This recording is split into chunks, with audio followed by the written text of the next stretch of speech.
ಕರ್ನಾಟಕ ರಾಜ್ಯದ ಪ್ರತಿಯೊಬ್ಬ ಆತ್ಮೀಯ ಸರ್ಕಾರಿ ನೌಕರರೇ, ನಿವೃತ್ತ ಸರ್ಕಾರಿ ನೌಕರರೇ, ಪಿಂಚಣಿದಾರರೇ, ಅನುದಾನಿತ ನೌಕರರೇ, ಗುತ್ತಿಗೆ ನೌಕರರೇ ಹಾಗೂ ಕುಟುಂಬ ಪಿಂಚಣಿದಾರರೇ, ನಿಮಗೆಲ್ಲರಿಗೂ ಒಂದು ವಿಶೇಷವಾದ ಸುದ್ದಿಯನ್ನು ಈ ದಿನ ತೆಗೆದುಕೊಂಡು ಬಂದಿದ್ದೀನಿ. ನಿಮಗೆಲ್ಲರಿಗೂ ಗೊತ್ತಿದ್ದ ಹಾಗೆ ಮಾರ್ಚ್ 6ರಂದು ಕರ್ನಾಟಕ ರಾಜ್ಯದ ಬಜೆಟ್ ಮಂಡನೆ ಆಗ್ತಾಯಿದೆ. ಈ ಬಜೆಟ್ನಲ್ಲಿ ಸರ್ಕಾರಿ ನೌಕರರಿಗೆ, ನಿವೃತ್ತ ನೌಕರರಿಗೆ ಯಾವೆಲ್ಲ ಸೌಲಭ್ಯಗಳು ಸಿಗ್ಬೋದು, ಪಿಂಚಣಿದಾರರಿಗೆ, ನೌಕರರಿಗೆ ಮಾನ್ಯ ಮುಖ್ಯಮಂತ್ರಿಗಳಾದ ಸಿದ್ದರಾಮಯ್ಯ ಅವರು ಭರವಸೆಯನ್ನು ನೀಡಿದರೆ ನಿಮ್ಮ ಬೇಡಿಕೆಗಳನ್ನು ಪರಿಶೀಲಿಸಿ ಬಜೆಟ್ನಲ್ಲಿ ಸೇರಿಸ್ತೀವಿ ಅಂತ. ಈ ಎಲ್ಲ ಮಾಹಿತಿಗಳನ್ನು ತಮ್ಮ ಮುಂದೆ ಶೇರ್ ಮಾಡೋದಕ್ಕಿಂತ ಮುಂಚಿತವಾಗಿ ಯಾರೆಲ್ಲ ಈ ಚಾನಲ್ಗೆ ಸಬ್ಸ್ಕ್ರೈಬ್ ಆಗಿಲ್ಲ, ದಯವಿಟ್ಟು ಕೆಳಗಡೆ ಕಾಣ್ತಾ ಇರೋಂಥ ಸಬ್ಸ್ಕ್ರೈಬ್ ಬಟನನ್ನು ಒತ್ತಿ ಬೆಲ್ ಐಕನನ್ನು ಕ್ಲಿಕ್ ಮಾಡಿ ಆಲ್ ಅಂತ ಮಾಡಿ ನೀವು ಫೇಸ್ ಮಾಡ್ತಾ ಇರೋಂಥ ಎಲ್ಲ ಪ್ರಾಬ್ಲಮ್ಗಳನ್ನು ಲೀಗಲ್ ಆಗಿ ಸಾಲ್ವ್ ಮಾಡ್ಕೊಳ್ಳೋಕ್ಕಿರೋಂಥ ಉತ್ತಮ ವೇದಿಕೆಯಾದ ಸರ್ಕಾರಿ ನೌಕರ ಮಿತ್ರ ಯೂಟ್ಯೂಬ್ ಚಾನಲ್ಗೆ ಜಾಯ್ನ್ ಆಗಿ ಸಬ್ಸ್ಕ್ರೈಬ್ ಆಗಿ. ಸ್ನೇಹಿತರೆ, ಇದೇ ತಿಂಗಳ 6ನೇ ತಾರೀಕು ರಾಜ್ಯದ ಬಜೆಟ್ ಮಂಡನೆ ಮಾಡ್ತಾ ಇದ್ದಾರೆ. ಮಾನ್ಯ ಮುಖ್ಯಮಂತ್ರಿಗಳು ಈ ಬಜೆಟ್ ಮಂಡನೆಗಾಗಿ ಪೂರ್ವ ಸಿದ್ಧತೆ ಸಭೆಯನ್ನು ಕರೆದಿದ್ದಾರೆ. ಯಾರ್ಯಾರ ಬೇಡಿಕೆಗಳು ಏನೇನಾಗಿರ್ತವೆ ಅನ್ನೋದ್ರ ಬಗ್ಗೆ ಬೇಡಿಕೆಗಳನ್ನು ಸಲ್ಲಿಸೋಕ್ಕೆ ಸಭೆ ಕರೆದಿದ್ರು.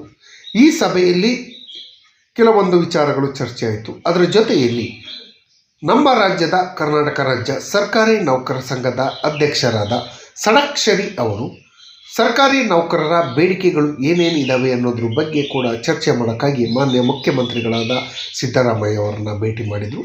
ಇದೇ ಸಮಯದಲ್ಲಿ ಕರ್ನಾಟಕ ರಾಜ್ಯ ನಿವೃತ್ತ ಸರ್ಕಾರಿ ನೌಕರ ಸಂಘದ ಅಧ್ಯಕ್ಷರಾದ ಶ್ರೀ ಭೈರಪ್ಪನವರು ಕೂಡ ಭೇಟಿ ಮಾಡಿದರು.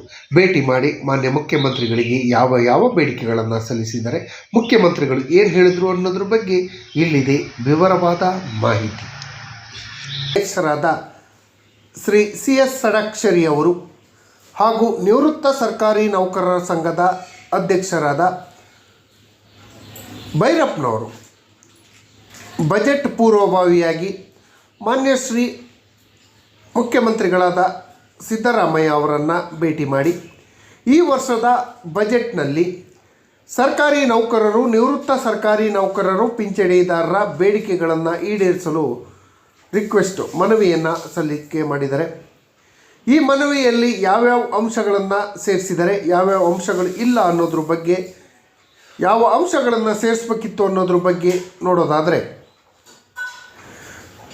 ಮೊದಲನೇದಾಗಿ NPS ಎಂಬ ಭೂತವನ್ನು ರದ್ದುಪಡಿಸಿ ಸರ್ಕಾರಿ ನೌಕರರಿಗೆ OPS ಅನ್ನು ಜಾರಿ ಮಾಡುವ ಬಗ್ಗೆ ಕ್ರಮ ಕೈಗೊಳ್ಳಬೇಕು. NPS ಅಧ್ಯಯನ ಸಮಿತಿ ಸಲ್ಲಿಸಿರುವಂಥ ವರದಿಯನ್ನು ಸ್ವೀಕರಿಸಿ ರಾಜಸ್ಥಾನ, ಹಿಮಾಚಲ ಪ್ರದೇಶ,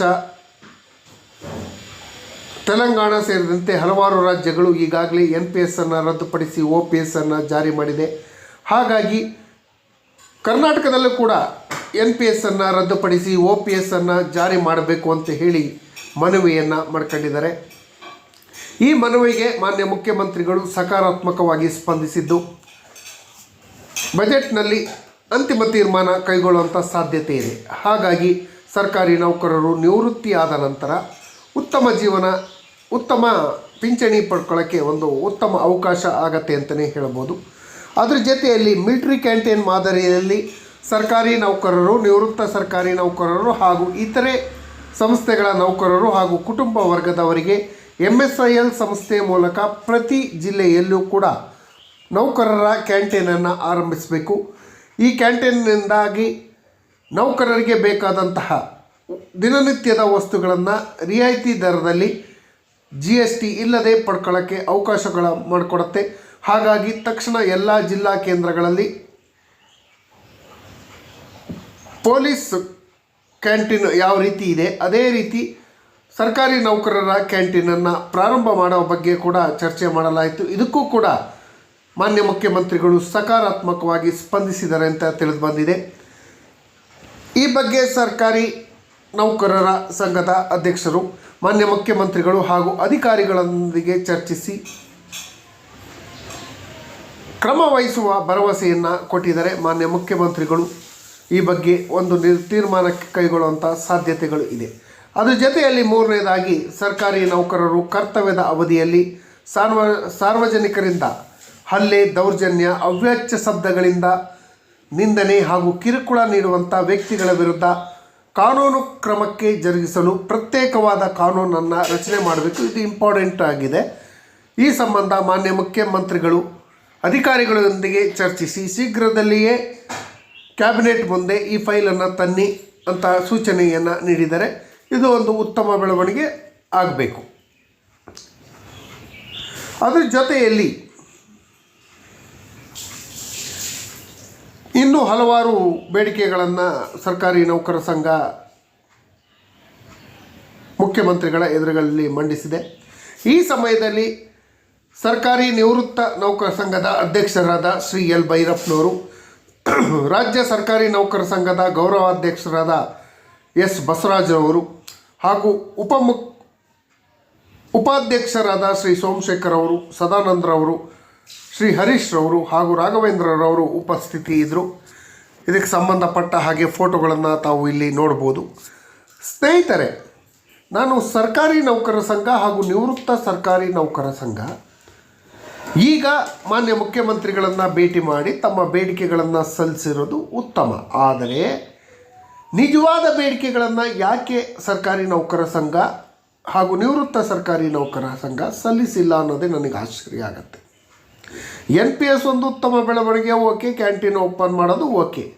ಆದರೆ ಮೂಲವಾಗಿರುವಂತಹ ಬೇಡಿಕೆಗಳನ್ನೇ ಮಂಡಿಸಿಲ್ಲಲ್ಲ ಯಾಕೆ?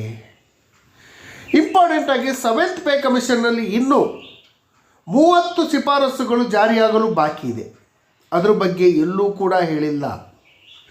ನಿವೃತ್ತ ಸರ್ಕಾರಿ ನೌಕರರು ಪಿಂಚಣಿದಾರರಿಗೆ ಕ್ಯಾಶ್ಲೆಸ್ ಟ್ರೀಟ್ಮೆಂಟನ್ನು ಕೊಡಬೇಕು. ಅದು 7th ಪೇ ಕಮಿಷನ್ ರೆಕಮೆಂಡ್ ಮಾಡಿರೋಂಥ ಸಂಧ್ಯಾ ಕಿರಣ ಯೋಜನೆಯನ್ನು ತಕ್ಷಣ ಜಾರಿ ಮಾಡಬೇಕು. ಅದ್ರ ಬಗ್ಗೆ ಎಲ್ಲೂ ಕೂಡ ಹೇಳಿಲ್ಲ. ನಿವೃತ್ತ ಸರ್ಕಾರಿ ನೌಕರರು ಪಿಂಚಣಿದಾರರಿಗೆ 70ಇಂದ 80 ಇಯರ್ಸಲ್ಲಿ ಇರೋವಂಥವರಿಗೆ 10% ಅಡಿಷ್ನಲ್ ಪೆನ್ಷನ್ ಕೊಡಬೇಕು ಅಂತ ಹೇಳಿದರು. ಅದು ಕೂಡ ನೌಕರ ಸಂಘ ಏನೂ ಹೇಳಿಲ್ಲ. ಆ ಬೇಡಿಕೆಗಳನ್ನು ಕೂಡ ಸಲ್ಲಿಸಿಲ್ಲ.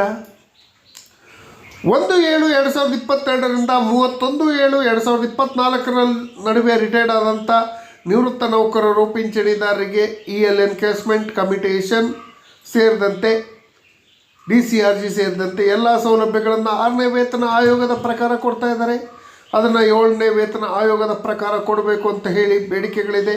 ಅದ್ರ ಬಗ್ಗೆ ಮಾನ್ಯ ಮುಖ್ಯಮಂತ್ರಿಗಳೊಂದಿಗೆ ಚರ್ಚಿಸುವಂಥ ಪ್ರಯತ್ನವನ್ನು ರಾಜ್ಯ ಸರ್ಕಾರಿ ನೌಕರ ಸಂಘ ಇರ್ಬೋದು, ನಿವೃತ್ತ ನೌಕರ ಸಂಘ ಮಂಡನೆ ಮಾಡಿಲ್ಲ.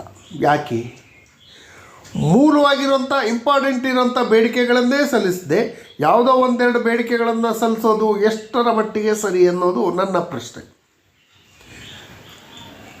ಜೊತೆಯಲ್ಲಿ ಎಲ್ಲ ಸರ್ಕಾರಿ ನೌಕರರಿಗೆ, ನಿವೃತ್ತ ನೌಕರರಿಗೆ, ಪಿಂಚಣಿದಾರರಿಗೆ ದೊಡ್ಡ ಅನ್ಯಾಯ ಆಗೋದು ಅಂದರೆ 7th ಪೇ ಕಮಿಷನ್ ರೆಕಮೆಂಡೇಷನ್ ಮಾಡಿರುವಂಥ DA ಹೆಚ್ಚಳಕ್ಕೆ ಸಂಬಂಧಪಟ್ಟ ಹಾಗೆ. ಕೇಂದ್ರ ಸರ್ಕಾರಿ ನೌಕರರಿಗೂ ಒಂದೇ ಬೆಲೆ, ರಾಜ್ಯ ಸರ್ಕಾರಿ ನೌಕರರಿಗೂ ಒಂದೇ ಬೆಲೆ. ರಾಜ್ಯ ಸರ್ಕಾರಿ ನೌಕರರು ಹೋದಾಗ 60 ರೂಪಾಯಿ ಇರೋ ಅಕ್ಕಿನ 50 ರೂಪಾಯಿ ಕೊಡಲ್ಲ. ಕೇಂದ್ರ ಸರ್ಕಾರಿ ನೌಕರರಿಗೂ 60 ರೂಪಾಯಿ, ರಾಜ್ಯ ಸರ್ಕಾರಿ ನೌಕರರಿಗೂ 60 ರೂಪಾಯಿ. ಬೆಲೆ ಏರಿಕೆಯಿಂದ ಬಳಲ್ತಿದ್ದಂಥ ನೌಕರರಿಗೆ, ಪಿಂಚಣಿದಾರರಿಗೆ DAಯನ್ನು ಕೊಡುತ್ತೆ. ಕೇಂದ್ರ ಸರ್ಕಾರ ಕೊಟ್ಟಂಥ DAಗೆ 0.722% ಅಂದರೆ ಇದು ಯಾವ ನ್ಯಾಯ? ಈ ಬಗ್ಗೆ ಯಾವುದೇ ಹೇಳಿಲ್ಲ. ಇಂಪಾರ್ಟೆಂಟಾಗಿ 7.5 ಲಕ್ಷ ಸರ್ಕಾರಿ ನೌಕರರು ಇರಬೇಕು. ಅದರಲ್ಲಿ 2.5 ಲಕ್ಷ ಸರ್ಕಾರಿ ನೌಕರರ ಹುದ್ದೆಗಳ ಖಾಲಿ ಇದೆ. ವರ್ಕ್ ಲೋಡ್ ಜಾಸ್ತಿ ಆಗ್ತಾ ಇದೆ. ಈ ಬಗ್ಗೆ ಕೂಡ ಮಾತಾಡಿಲ್ಲ. ಯಾವ ವಿಚಾರವನ್ನು ಮಾತಾಡಿದ್ದೀರಿ ನೀವು? ರಾಜ್ಯಾಧ್ಯಕ್ಷರಾಗಿದ್ದೀರಿ ನೀವು ನೌಕರರ ಎಲ್ಲ ಸಮಸ್ಯೆಗಳಿಗೆ ಸ್ಪಂದಿಸಬೇಕಲ್ವಾ? ಯಾಕೆ ಇದು ಅನ್ನೋದು ನನಗಂತೂ ಅರ್ಥ ಆಗ್ತಿಲ್ಲ. ಅದರ ಜೊತೆಯಲ್ಲಿ ನಿವೃತ್ತ ಸರ್ಕಾರಿ ನೌಕರರು ಪಿಂಚಣಿದಾರರಿರ್ಬೋದು, ಅವರಿಗೆ ಸಂಬಂಧಪಟ್ಟ ಹಾಗೆ 7th ಪೇ ಕಮಿಷನ್ನಲ್ಲಿ ರೆಕಮೆಂಡೇಷನ್ ಮಾಡಿರುವಂಥ ಯಾವ ಅಂಶಗಳು ಇದುವರೆಗೆ ಜಾರಿಯಾಗಿಲ್ಲ. ಅದ್ರ ಬಗ್ಗೆ ನೀವು ಚಕಾರವನ್ನು ಎತ್ತಾ ಇಲ್ಲ. ನೀವು 7.5 ಲಕ್ಷ ಸರ್ಕಾರಿ ನೌಕರರಿಗೆ ಅಧ್ಯಕ್ಷರು ಸ್ವಾಮಿ, ನೀವು ಯಾಕೆ ಈ ವಿಚಾರಗಳನ್ನು ಎತ್ತೋಕ್ಕೆ ಹೋಗೋದಿಲ್ಲ? ನಾನು ಹೇಳೋದೇನೆಂದರೆ, 7th ಪೇ ಕಮಿಷನ್ನ ಎಲ್ಲ ಸೌಲಭ್ಯಗಳು ಜಾರಿಯಾಗಬೇಕು, ಎಲ್ಲ ರೆಕಮೆಂಡೇಷನ್ಗಳು ಜಾರಿಯಾಗಬೇಕು.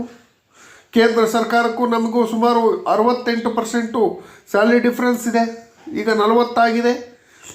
ಅವ್ರದ್ದು ಈಗ 8th ಪೇ ಕಮಿಷನ್ ಆಗ್ತಿದ್ದಂಗೆ ನಮಗೂ ಅವ್ರಿಗೂ 100% ಡಿಫ್ರೆನ್ಸ್ ಆಗುತ್ತೆ. ಈ ಬಗ್ಗೆ ಯಾಕೆ ಸರ್ಕಾರಿ ನೌಕರ ಸಂಘ ಗಮನ ಹರಿಸ್ತಾ ಇಲ್ಲ? ಪೊಲೀಸ್ ಇಲಾಖೆಯ ನೌಕರರಿಗೆ ವೀಕ್ಲಿ ಆಫನ್ನು 1 ಡೇ ಸ್ಯಾಲ್ರಿ ಅಂತ ಮಾಡಬೇಕು ಅಂತ ಹೇಳಿದರೂ ಕೂಡ ಅದ್ರ ಬಗ್ಗೆ ಕೂಡ ಚಕಾರ ಎತ್ತಿಲ್ಲ.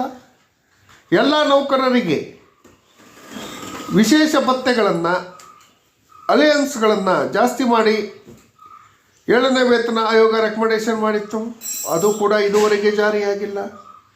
ಅವೆಲ್ಲವನ್ನ ಬಿಟ್ಟು ಯಾವುದೋ ಒಂದೆರಡು ಬೇಡಿಕೆಗಳನ್ನು ಮಾನ್ಯ ಮುಖ್ಯಮಂತ್ರಿಗಳ ಮುಂದೆ ಸಲ್ಲಿಕೆ ಮಾಡೋದು ಎಷ್ಟು ಸಮಂಜಸ ಅನ್ನೋದನ್ನು ನಾವು ಪ್ರಶ್ನೆ ಮಾಡಬೇಕಾಗತ್ತೆ. ಹಾಗಾಗಿ ಸರ್ಕಾರಿ ನೌಕರ ಸಂಘ ಇರ್ಬೋದು, ನಿವೃತ್ತ ಸರ್ಕಾರಿ ನೌಕರ ಸಂಘ ಇರ್ಬೋದು, ಕೇವಲ 2-3 ಬೇಡಿಕೆಗಳಿಗೆ ಮನವಿ ಸಲ್ಲಿಸಿದೆ. 7th ಪೇ ಕಮಿಷನ್ನ ಎಲ್ಲ ರೆಕಮೆಂಡೇಷನ್ಗಳನ್ನು ಜಾರಿ ಮಾಡೋ ಬಗ್ಗೆ, ಪಿಂಚಣಿ ಸೌಲಭ್ಯಗಳನ್ನು ಕೊಡೋದ್ರ ಬಗ್ಗೆ, ಕುಟುಂಬ ಪಿಂಚಣಿದಾರರು ಬಗ್ಗೆಯೂ ಕೂಡ ನೀವು ಚರ್ಚೆ ಮಾಡಬೇಕಾಗತ್ತೆ. ಗುತ್ತಿಗೆ ನೌಕರರು, ಹೊರಗುತ್ತಿಗೆ ನೌಕರರನ್ನ ಕನ್ಫರ್ಮೇಷನ್ ಬಗ್ಗೆನೂ ಕೂಡ ಯೋಚನೆ ಮಾಡಬೇಕಾಗತ್ತೆ.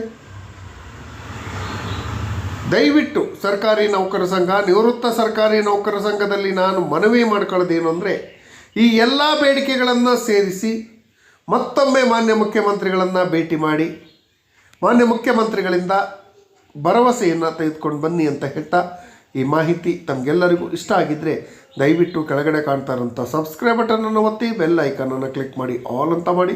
ನೀವು ಫೇಸ್ ಮಾಡ್ತಾ ಇರೋಂಥ ಎಲ್ಲ ಪ್ರಾಬ್ಲಮ್ಗಳನ್ನು ಲೀಗಲ್ ಆಗಿ ಸಾಲ್ವ್ ಮಾಡ್ಕೊಳ್ಳೋಕ್ಕಿರೋಂಥ ಉತ್ತಮ ವೇದಿಕೆ ಸರ್ಕಾರಿ ನೌಕರ ಮಿತ್ರ ಯೂಟ್ಯೂಬ್ ಚಾನಲ್. ಈ ಚಾನಲ್ಗೆ ಜಾಯ್ನ್ ಆಗಿ ಧನ್ಯವಾದಗಳು. ಜೈ ಹಿಂದ್, ಜೈ ಕರ್ನಾಟಕ ಮಾತೆ.